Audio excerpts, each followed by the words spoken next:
The Ashford Assessment Hall is the most beautiful room in Vardenmoor. White marble floors polished to a mirror sheen. Chandeliers strung with managlass that never dims. 200 noble chairs arranged in perfect crescents around a single raised dais, where a single aptitude scroll unrolls each season to reveal a potential bride's class, rank, and worth. Lyra Voss stands on that dais alone. She is 22, the only daughter of a dead scholar, wearing a grey robe that was her father's best. Her hands are ink-stained at the knuckles, they always are. She has spent 6 years copying every inscription text in the Vardenmoor archive, every rune manual her father left, every continental registry record she could reach. She knows the theory of mana deeper than any academy graduate in this room. She has no registered class.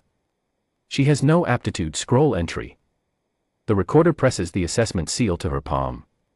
The scroll unrolls. Blank. Not faintly marked. Not low-ranked. Completely, silently, utterly blank. Lord Edrin Ashford does not raise his voice. He does not need to. The patriarch of the most powerful house in Vardenmoor simply reaches forward from his seat at the crescent's head, takes the scroll between 2 fingers, and tears it in half. The sound is very small. The silence around it is enormous. A girl with no seal, he says. No rank. And nothing to offer. He sets the 2 halves on the dais edge. Escort her out. Lyra looks at Calder Ashford, the heir, the one this betrothal concerns, seated 3 chairs to his father's left. He does not look up from his wine glass. His expression is bored, faintly disgusted, the way a man looks at something he never considered seriously. She looks at the 200 faces in the crescents. Curious. Entertained. A few openly amused. Lady Thren, in the second row, is already whispering behind her gloved hand. The Ashford steward, Marate, touches Lyra's elbow. His face is apologetic. He is the only one in the room whose expression is. Lyra does not cry. She does not argue. She picks up the 2 torn halves of her scroll from the dais edge, folds them once, and tucks them into her robe pocket. Then she walks out. The double doors close behind her. She can hear the hall reconvene before she reaches the bottom of the steps. She walks home through the Varan district, the old part of the city, where the cobblestones are uneven and the lampposts carry Ashford ward runes that have glowed blue for 200 years without interruption. Her father spent his life studying those runes. He never could copy them. He said the originals were carved by a class the world had forgotten, that the inscription lines moved differently than anything in the textbooks, that they bent reality at the edge rather than through the center. She always thought he was being poetic. She gets home. She sits at her father's desk. She unfolds the 2 torn halves of her aptitude scroll, sets them side by side on the wood, and stares at them. The moment they touch each other, the torn edges meeting, something ignites. Not fire. Something quieter. A pressure at the base of her sternum, like a key turning in a lock that has been rusted shut for a very long time. Her vision goes white at the edges. She grips the desk with both hands and does not let go. Class awakening detected. Dormancy period, 512 years. Condition fulfilled, seal destroyed by external force. Class, sovereign inscriber. Status, unranked, no existing classification applies. Registry note, last recorded sovereign inscriber, 512 years prior. Records, sealed. The pressure builds. She breathes through it. It peaks, and then it releases all at once, a wave that moves outward from her chest to the tips of her ink-stained fingers, and the room goes quiet in a way that has nothing to do with sound. 500 years of encoded runes come home. It is not like learning. It is like remembering. Every inscription text she has ever copied floods back, but transformed, the theory she understood with her mind becomes architecture she can feel in her marrow. Every rune she traced by hand for 6 years becomes a living thing behind her eyes, layered and breathing and connected to the next.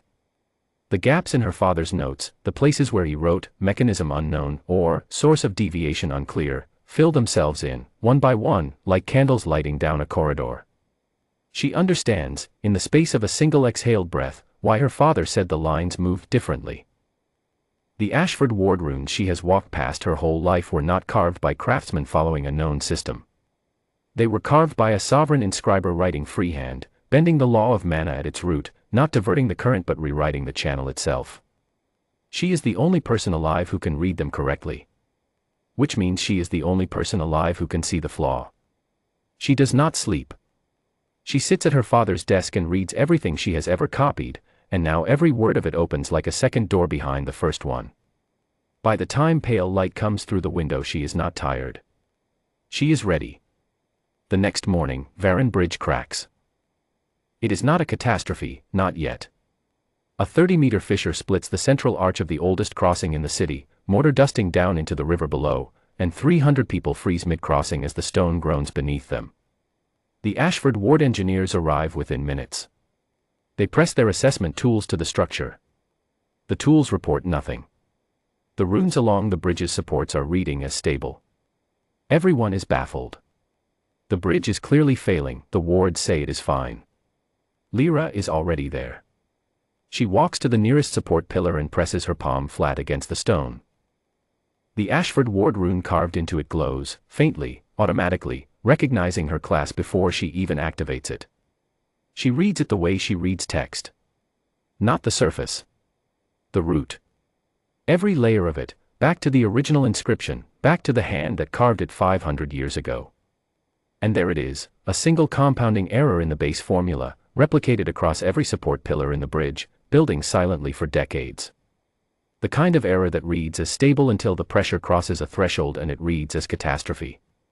She takes the ink stick from her robe pocket, she always carries one, and draws a single correction rune at the base of the pillar. 12 strokes. 8 seconds. Inscription, structural anchor, above spec. Foundation integrity restored, 100%. Estimated stability extension, 400 years. The groaning stops. The fissure stills. The 300 people on the bridge feel the trembling cease beneath their feet and stand very, very quietly in the morning air. The Ashford Ward engineer stares at the pillar. Then at Lyra. Then back at the pillar. His assessment tool is trying to classify what she just inscribed and returning a blank. "What class is that?" he says. Lyra caps her ink stick. "The registry doesn't have a name for it yet," she says. "But the report is yours to file." Word reaches the noble quarter by noon. Lady Thren makes sure of it. It reaches Lord Edrin Ashford by the second bell of the afternoon. He dismisses it. A bridge stabilization could be any competent Manhwa worker with structural training. Nothing about the girl was classified. The scroll was blank. He discovers his mistake 3 days later, when Councillor Sign of the Continental Ward Registry appears at the Ashford Estate gates with a formal inquiry. The Ashford Ward network covers 73 buildings in the Varan district, every structure the house governs, every gate and treasury and archive they protect. 200 years of accumulated inscriptions, the crown jewel of the family's legacy. Sign has a single question: has the authorship of the Varan Bridge Ward been transferred to an unregistered practitioner, and if so, under what classification? Lord Edrin does not understand the question. He summons Calder. Calder does not understand it either. Lyra is already inside the estate. She did not sneak in. She walked through the main gate at mid-morning in her grey robe with her ink stick in her pocket, and the gate ward opened for her automatically. It recognized her class, the same way the bridge pillar did, the same way every Ashford ward in the city does when she passes close enough. The entire network, inscribed 5 generations ago by a sovereign inscriber whose name has been quietly erased from the family record, has been waiting 2 centuries for someone to read it correctly. It has been running on a flawed foundation the whole time. It recognizes her the way a locked door recognizes the only key that fits. She has been walking the estate for 2 hours. She has been reading everything. The main hall. The treasury gate. The archive antechamber. The ward lines on every wall she passes light up at the edge of her vision, text in a language only she can see fluently. By the time she finds the assessment hall, she already knows the shape of what she is going to do. She finds the assessment hall. The same marble floors, the same managlass chandeliers, the same 200-chair crescents. She steps onto the dais. She uncaps her ink stick. She begins to work. A sovereign inscriber does not repair. She rewrites. Every ward rune in the Ashford network flows through a master inscription point, a central node embedded in the assessment hall floor, beneath the dais, invisible to everyone who does not know how to read the original layer. Lyra kneels on the dais and inscribes directly into that node. What she writes there propagates outward through every connected rune in the network simultaneously. 12 minutes. That is all it takes. Inscription complete, Ashford Ward Network, revised foundation layer. Structural integrity, plus 340% above original spec. Network authorship, transferred. New author on record, Lyra Voss. Classification, Sovereign Inscriber, above registry/unranked/ first inscriber. Note, previous foundation flaw corrected. Estimated failure date without correction, 14 years. The manna glass chandeliers above her head flicker once, then burn brighter than they have in decades. The ward glow on every wall in the estate deepens from its old familiar blue to something richer and cleaner, a color the family has never seen.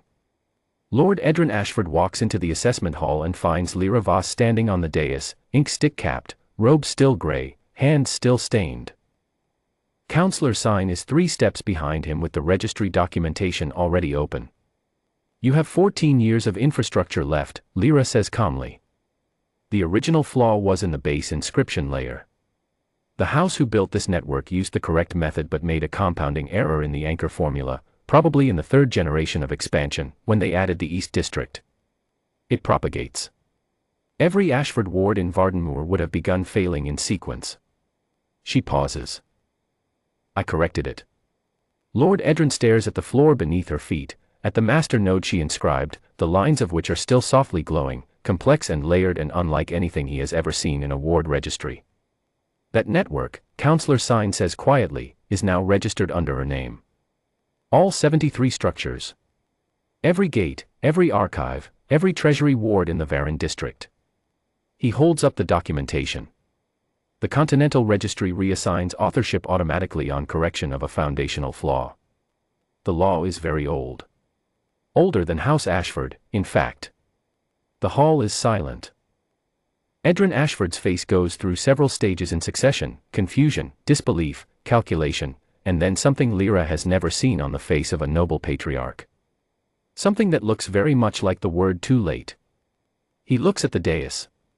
He looks at the node she inscribed, the lines of which are still glowing softly, complex and layered and nothing like anything a ward engineer could produce in a month, let alone 12 minutes.